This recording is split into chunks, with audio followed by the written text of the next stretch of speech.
Assalamualaikum warahmatullahi wabarakatuh. Perkenalkan, nama saya Deswana Putra Syahrial. NPM saya 2578378. Saya dari kelas 1C Teknologi Rekayasa Perangkat Lunak.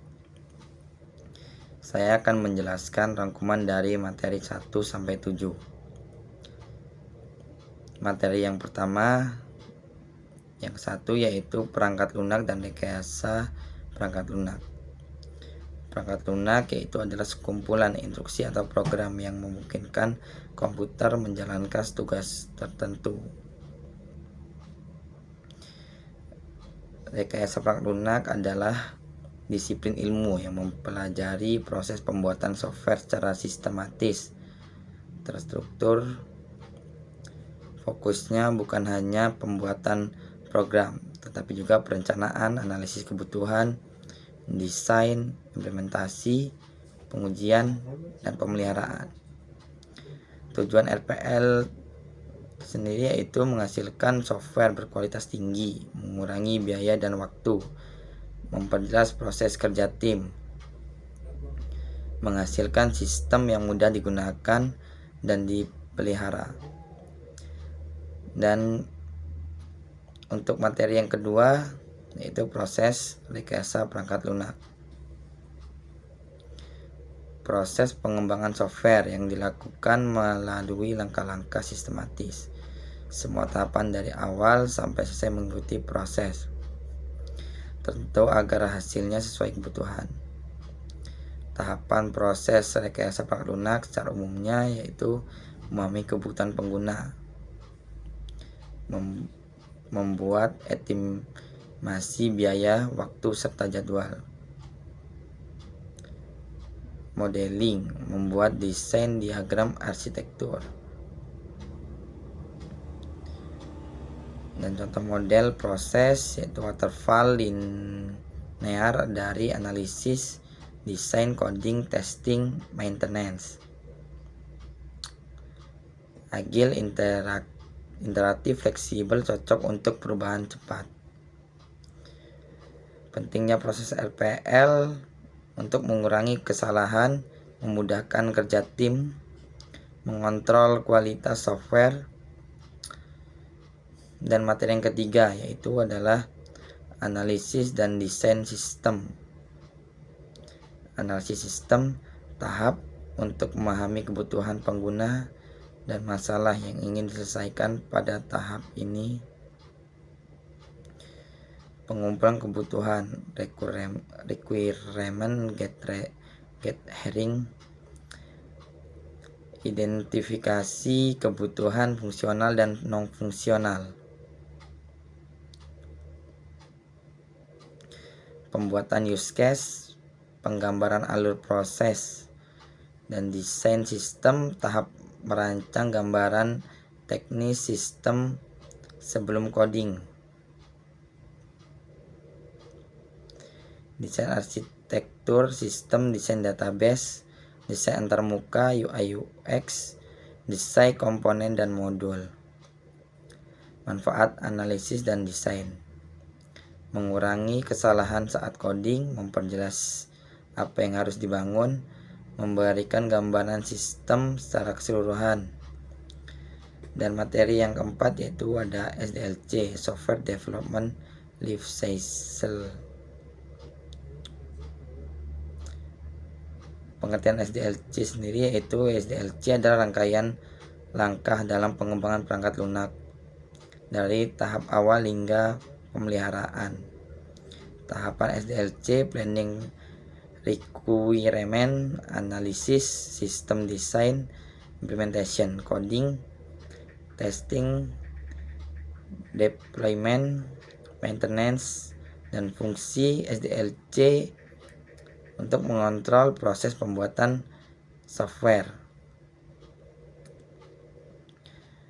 Memberikan roadmap agar pengembangan jelas, menjamin kualitas sistem yang dihasilkan.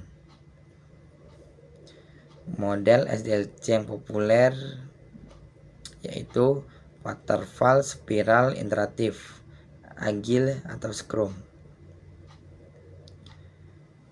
Dan untuk materi yang kelima, rekayasa perangkat lunak pemrograman struktur.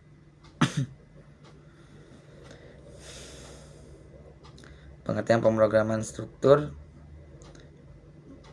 pendekatan pemrograman yang memecah program menjadi bagian kecil agar lebih mudah dikelola menggunakan 3 struktur utama ini, yaitu sequence urutan, selection percabangan,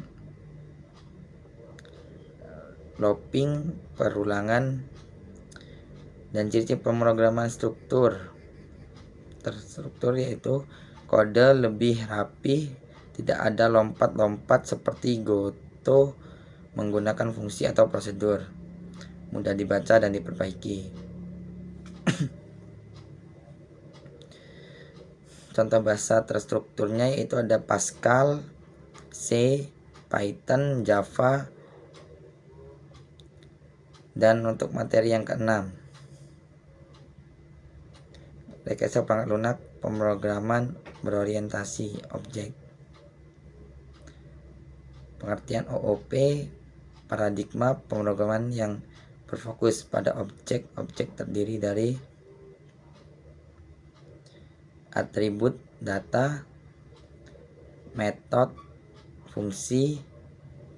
Konsep utama OOP yaitu encapsulation, menyembunyikan data dari akses langsung.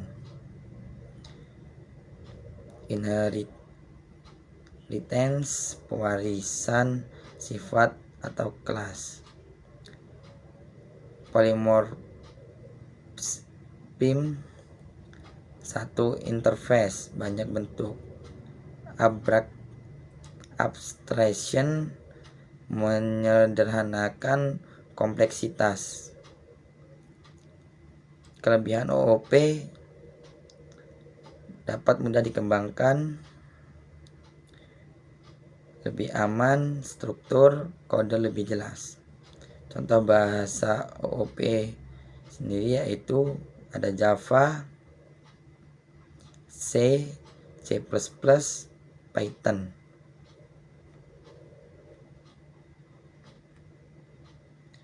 Untuk materi yang ketujuh yaitu UML, Unified Modeling Language.